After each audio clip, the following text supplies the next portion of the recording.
जहां cyber security को लेके कई सारे सवाल चल रहे हैं और दूसरी तरफ जम्मू कश्मीर में भी एक के बाद एक ठगी के मामले आते जा रहे हैं। और इसी तरह की एक ठगी हुई है, लोगों से लाखों रुपए वसूल कर लिए पर काम नहीं किया और इस सबके चलते लोगों के साथ फ्रॉड किया। एक ऐसे ही व्यक्ति की बात हो रही है और इस व्यक्ति ने कई सारे लोगों को बेवकूफ बनाया और उनसे कहा कि हम आपको अब्रॉड जॉब्स दिलाएंगे। बात हो रही है इकोनॉमिक ऑफेंसेस विंग की, जिन्होंने एक चार्जशीट फाइल की है और एक व्यक्ति के खिलाफ ही ये चार्जशीट फाइल हुई है, क्योंकि इसने काफी लोगों को बेवकूफ बनाया और उन लोगों से कई सारे पैसे ऐंठ लिए, लाखों रुपए उसने लोगों से ऐंठ लिए। और इस सब के चलते कहा जा रहा है कि ये लोगों के फेक वीजा जैसे कई सारे फेक डॉक्यूमेंट्स बनाता था और तो और फर्जी नौकरी के पत्र भी बनाता था। जी हाँ, फर्जी अपॉइंटमेंट लेटर्स भी बनाता था। तो ऐसे में लोगों के साथ धोखाधड़ी इस व्यक्ति ने की है। पर चलिए, और जानकारी के लिए हमारे साथ हमारे संवाददाता शाहिद हसन फोन लाइन पर मौजूद हैं, जो जानकारी साझा करेंगे। शाहिद, आखिर कुछ पता चल पाया है कि कौन है ये व्यक्ति और इस व्यक्ति ने ये सब कुछ आखिर क्यों किया? क्या जानकारी मिली है? वादी कश्मीर में लगातार कश्मीरियों को ठगने में जो है वो मुलविस दिखाई दे रहे हैं। और इस ज़मन में आपको बता दे, फिर से लाखों रुपया जो है वो कश्मीरियों से एक कश्मीरी शख्स ने ठगे, जिनकी शिनाख्त बतौर फयाज अहमद जरगर वलद मोहम्मद शफी जरगर, जो कुतुबुद्दीनपुर इलाही कदल जामे मस्जिद श्रीनगर का रहने वाला है। आपको बाज़ाब्ता तौर पर बता दो, इकोनॉमिक ऑफेंस विंग की जबरदस्त कार्रवाई और कार्रवाई के दौरान जो इस पे चार्जशीट फाइल किया गया था, FIR number 67/2021 under section 420 468 471 RPC against इसके खिलाफ दर्ज किया गया था, क्योंकि ये वादी कश्मीर के नौजवानों को ठगता था। उनको कहता था कि जनाब मैं आपको नौकरियां दिलाऊंगा, मैं आपको फॉरेन कंट्रीज भेजूंगा, और उसके बाद इसने ठगने का मामला जो है, जो ठगने का सिलसिला है, वो शुरू किया था। जी शाहिद, अभी जानकारी कुछ इस तरह की भी बता रही है कि ये लोगों को कुछ फेक अपॉइंटमेंट लेटर्स भी देता था, वीजास भी देता था। इसके अलावा और क्या-क्या डॉक्यूमेंट्स ये लोगों को बनाकर देता था जिसकी वजह से ये भरोसा जीत सके लोगों का?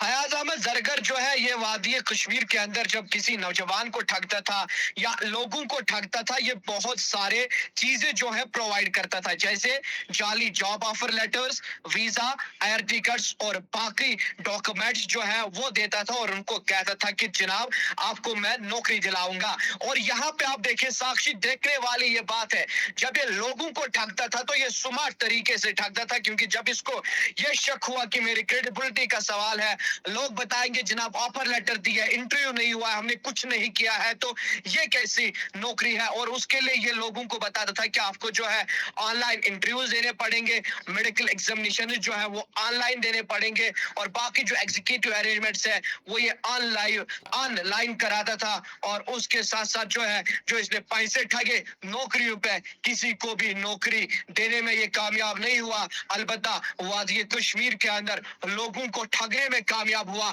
मगर जो दरअसल मैंने स्टार्टिंग में आपको कहा कि वादी कश्मीर में लगातार कश्मीरियों को ठगते हैं, और इस बीच हम देख रहे हैं कि इकोनॉमिक ऑफेंस विंग हो या क्राइम ब्रांच जम्मू कश्मीर हो, उनके जानिब से जबरदस्त कार्रवाइयां की जाती हैं और इन लोगों पर शिकंजा लगातार कस लिया जा रहा है। क्या लगता है जिस तरीके से आजकल साइबर क्राइम इतना ज़्यादा बढ़ता जा रहा है लगातार, शाहिद अब काफ़ी सारे लोगों के फ़ोन कॉल जब आप मिलाते हैं, तब उस दौरान भी एक ना एक कॉल आता है या फिर यूँ कहें कि एक ना एक मैसेज ज़रूर आता है गवर्नमेंट की तरफ से कि अगला कॉल स्कैमर का भी हो सकता है, आपके साथ कभी भी फ्रॉड हो सकता है, अपनी पर्सनल डिटेल्स किसी के साथ ना दें, किसी के ऊपर भरोसा ना करें। पर उस सब के बावजूद इस तरह की चीज़ें हो रही हैं। क्या लगता है कितना बड़ा कंसर्न नजर आ रहा है, खास करके जम्मू कश्मीर में, जहां पर इतने केसेस कभी नजर नहीं आए थे, पर पिछले कुछ सालों में केसेस बढ़ते हुए नजर आ रहे हैं, खास करके साइबर क्राइम और सिक्योरिटी को लेकर? क्या लगता है? देखिए, यहाँ पे जहाँ तक मामला उन लोगों का है जो लोगों को ठगते हैं, जो ये क्राइम करते हैं, मगर उसके साथ-साथ उन लोगों का भी मामला है जो इन पे भरोसा करते हैं।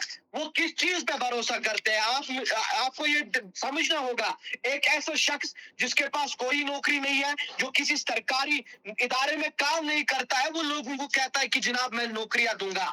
नौजवानों को भी देखना पड़ेगा कि जो शख्स हमें कह रहा है, क्या इसके बच्चे खुद नौकरी कर रहे हैं? क्या ये खुद नौकरी कर रहे हैं? ये चीजें जो है नौजवानों को समझने पड़ेंगे, तब जाके ये मामले कम पेश आ सकते हैं, क्योंकि दरअसल वादी कश्मीर के अंदर जम्मू से ज्यादा वादी कश्मीर के अंदर ये मामले सामने आ रहे हैं। बिल्कुल। साइबर पुलिस लगातार प्रोग्राम्स करते रहा, अवेयरनेस करते रहा, मगर ये जो चार्जशीट है 2021 का भी है, मगर उसके बावजूद भी हम देख रहे हैं कि यहाँ पे ठगरे के मामले ज्यादा सामने आते हैं। फिलहाल ये केस जो है कॉम्पिटेंट कोर्ट के सामने अब रखा जाएगा। चलिए शुक्रिया शाहिद, और कोई जानकारी मिलती है तो जरूर साझा कीजिएगा।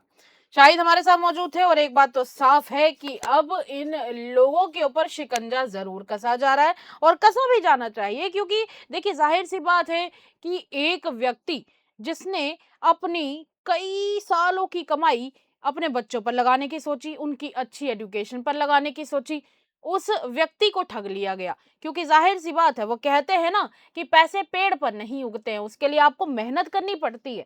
और अगर आप मेहनत कर रहे हैं, तो ऐसे में एक व्यक्ति अगर आपकी मेहनत की कमाई को इस तरीके से ठगी करके आपसे छीन कर ले जाता है, तो उस व्यक्ति के साथ भी इसी तरह का सुलूक किया जाना चाहिए, जो फिलहाल क्राइम ब्रांच कर रहा है। तब तक के लिए इतना ही, दीजिएगा इजाजत, पर सावधान रहिए, सुरक्षित रहिए। और अगर आपसे कोई इस तरह का वादा करता है कि आपको हम दूसरी किसी कंट्री में नौकरी दिलवाएंगे, तो एक बार उस पर भरोसा करने से पहले जरूर सोच लें, क्योंकि कभी कभी इस तरह किसी पर अंधा भरोसा करना आपके लिए सही नहीं हो सकता। तब तक के लिए सावधान रहिए, सुरक्षित रहिए, और देखते रहिए द अर्थ न्यूज़, और इजाजत दें, नमस्कार।